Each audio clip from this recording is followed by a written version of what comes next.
Vamos a conversar con Enrique Quintana. Enrique Quintana es director general ahora del periódico El Financiero. Ha tenido una larga trayectoria en el periodismo económico. Hasta hace poco publicaba su columna Coordenadas en el periódico Reforma. Y además, pues me es grato darle la bienvenida a Enrique Quintana a El Financiero. Digo, aunque yo ya no esté en El Financiero, pero ahí fui periodista fundador en El Financiero en 1981. Me da mucho gusto ver que Enrique Quintana es el nuevo director general de este periódico. Enrique, buenos días. Gracias por tomar nuestra llamada. ¿Qué tal, Sergio? Muy buenos días. Buenos días al auditorio. Gracias, Enrique. Cuéntanos, en primer lugar, tú publicaste una columna señalando cuidado con las comparaciones porque si vemos el precio de la gasolina en este enero, el precio de la gasolina en Estados Unidos es inferior al de México. Cuéntanos qué has podido ver en este sentido. Mira, el movimiento de los precios de la gasolina en Estados Unidos es usualmente caracterizado por fluctuaciones muy amplias, Sergio, y en efecto durante los últimos meses ha estado bajando al punto que si lo convertimos a pesos y a litros, pues resulta que ya está más cara en México que en Estados Unidos, por lo menos la gasolina magna. Cuando platicaba con la gente de Hacienda a este respecto, lo que ellos argumentan es que hay efectos estacionales que hay que tomar en cuenta y que probablemente lo que debe hacerse es analizar periodos más largos, como hacen en el documento que circuló el día de ayer al que tú te referías ahora, donde en efecto si tomamos el año completo o periodos como semestres, pues la gasolina mexicana sigue estando subsidiada por el hecho de ser más barata que la de Estados Unidos, pero me parece que habrá que seguir con cuidado el comportamiento de los precios a lo largo de las próximas semanas para ver si este diferencial que detectamos en enero, Sergio, a favor ya de la gasolina norteamericana se mantiene a lo largo de este 2013. Enrique, muy buenos días, un gusto saludarte como siempre. Oye, hay diferentes opiniones, hay quienes dicen que la gasolina pues debe costar más, hay quienes como Andrés Manuel López Obrador dicen que esto no es justo, que no es posible que se le diga a la gente que pues se benefician los que menos tienen. ¿Tú cómo ves? Mira, es un tema complejo, Lupita. Creo que sí hay en muchos estudios claridad respecto al hecho de que el subsidio a la gasolina beneficia fundamentalmente a los sectores de más altos ingresos.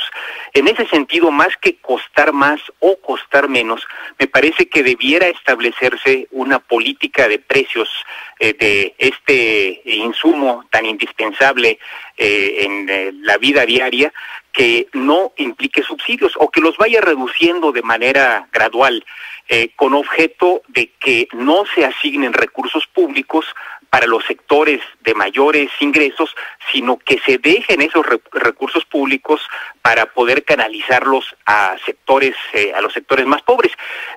Habrá que ver cómo se comporta el precio internacional para saber si en efecto la gasolina tiene que seguir subiendo de precio. Podríamos encontrarnos con la sorpresa, por ejemplo, si la débil actividad económica este año hiciera que los precios internacionales de los combustibles bajaran, podríamos encontrarnos con la sorpresa de que los ajustes de la gasolina en México pues tuvieran que ser a la baja, cosa que pues creo que no hemos visto en la historia, que la gasolina baje de precio. Hemos visto que suben cuando suben los precios internacionales, pero no que baje cuando bajan.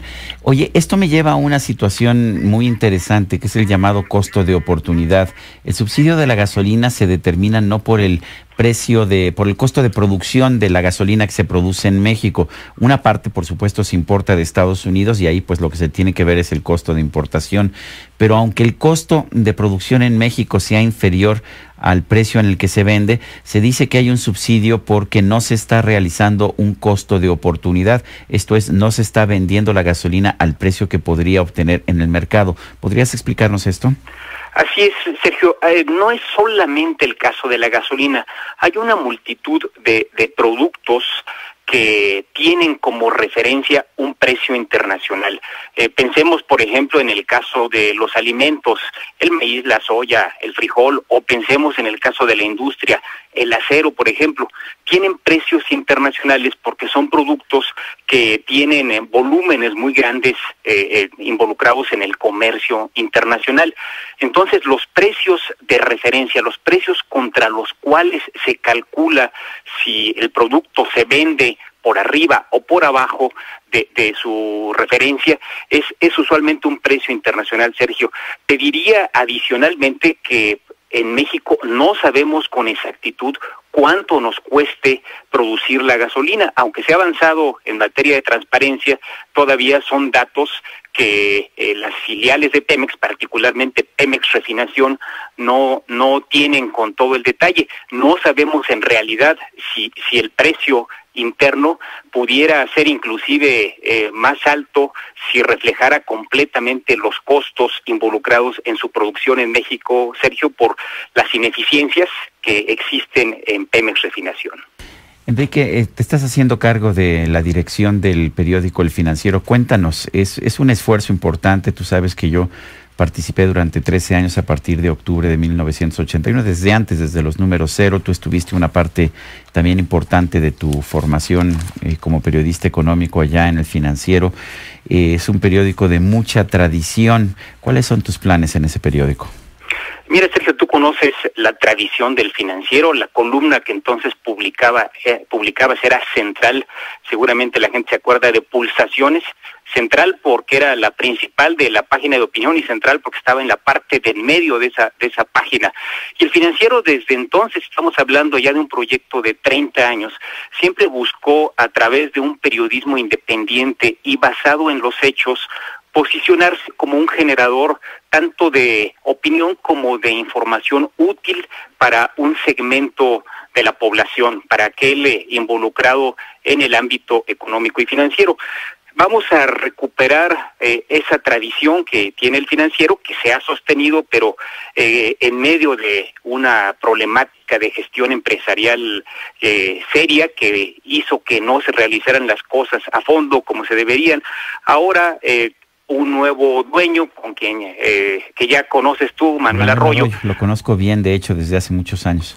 Sí, ha tomado el control del periódico, ha tomado la propiedad del periódico y pues estamos lanzando un proyecto para modernizar al periódico, para invertir todo lo que no se le había invertido y generar para este siglo XXI un esquema donde recuperemos esa tradición editorial que tiene el Financiero, pero reforzado con nuevas tecnologías, con una plataforma multimedia que permita convertir nuevamente al Financiero en un medio útil, particularmente para la nueva generación, Sergio, para los emprendedores en este siglo XXI, cada vez más importantes en México, que están buscando información relevante, información útil para tomar decisiones y para crecer en sus pequeñas empresas.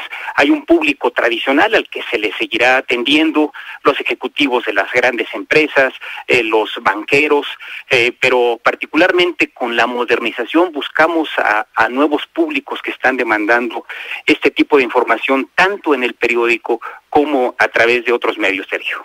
Enrique, ¿tu columna Coordenadas aparecerá también en El Financiero? Tu muy leída columna Coordenadas aparecerá en El Financiero.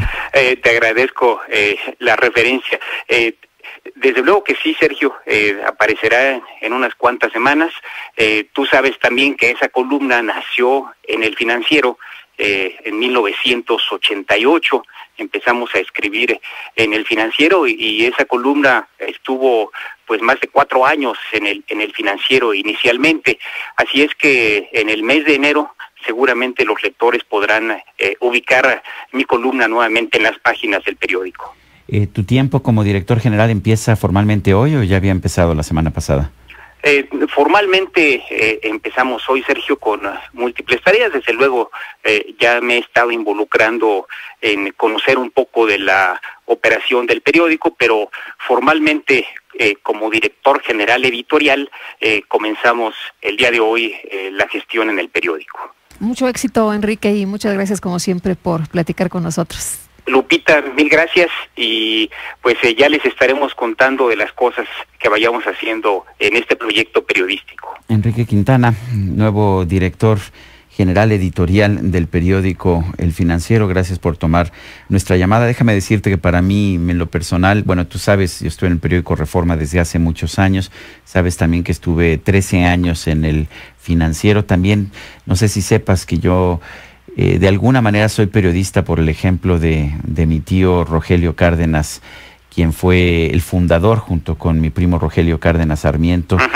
Pero el cariño que yo le tuve a don Rogelio, como lo conocíamos todos, fue enorme y quizás una de las razones principales por las que soy periodista es precisamente por el ejemplo de don Rogelio. Me da mucho gusto ver que el proyecto del Financiero continúa bajo nueva dirección, bajo nuevos propietarios, pero que continúa. Pues seguramente lo vamos a ver por muchos años y esperamos creciendo y sirviendo a los lectores y al país, Sergio. Enrique Quintana, gracias. Muy amable, Sergio. Muy buenos días. Buenos días, Hasta luego. Lupita. Muchas gracias.